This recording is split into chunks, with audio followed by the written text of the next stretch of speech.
بسم الله الرحمن الرحيم.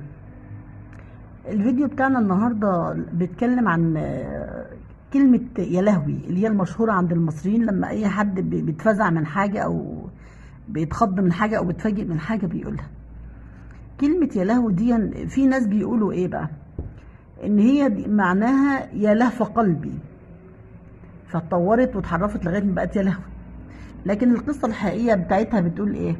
إن كان في الصعيد راجل دجال اسمه لهوي، فكان لما يحصل اي حاجه في البلد الناس تجري عليه وتستنجد بيه وتقول يا لهوي. طبعا احنا عارفين يعني الارياف الناس بسيطه وكده، وعندهم اعتقاد ان الدجال ده ممكن ينجيهم او يحل لهم مشاكلهم او كده، فكانوا دايما يجروا عليه ويقولوا يا لهوي. فاتحرفت الكلمه دي ان هو بيستنجدوا بيه، يعني اتحرفت الكلمه دي لغايه بقى دلوقتي ما الناس بقت في العادي لما حد بيتخض من حاجه او بيتلهف على حاجه او بيتفاجئ بحاجه بيقوم قايل ايه؟ يا لهوي. دي كانت عنوان يا لهوي. طيب احنا في الامثال بتاعتنا لما مثلا واحده بتيجي تكلم ابنها او حد متضايقه منه او كده، يعني تقول له ايه؟ وهو جاي المدعوق جه، المدعوق راح. طيب كلمه المدعوق دي معناها ايه؟ هي كلمه باللغه العربيه بس اتحرفت ازاي بقى؟ هي كلمه المدعو فلان، المدعو فلان، فاتحرفت برضو واتطورت لغايه ما بقت ايه؟ المدعو. الناس بتقولها لما يكون ايه؟ واحده متضايقه من واحده متضايقه من جوزها، من ابنها، من حد من قرايبها، المهم يعني ايه؟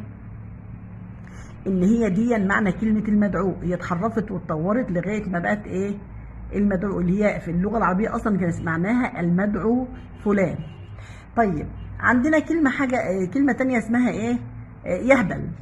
لما حد يكون مثلا حد بيتكلم كلام غريب كده او كلام مش عاجب حد بيقول له ايه؟ هو انت هبل؟ طيب كلمة اهبل دي يعني هي ايه؟ برضه هي كلمة في اللغة العربية بس مش يهبل بقى، هي معناها أبله. الأبله في اللغة اللي هو يعني العبيط مثلا، يعني كده، أو قليل العقل. ففضلت تتطور لغاية ما بقت اتحرفت وبقت كلمة ايه؟ أهبل.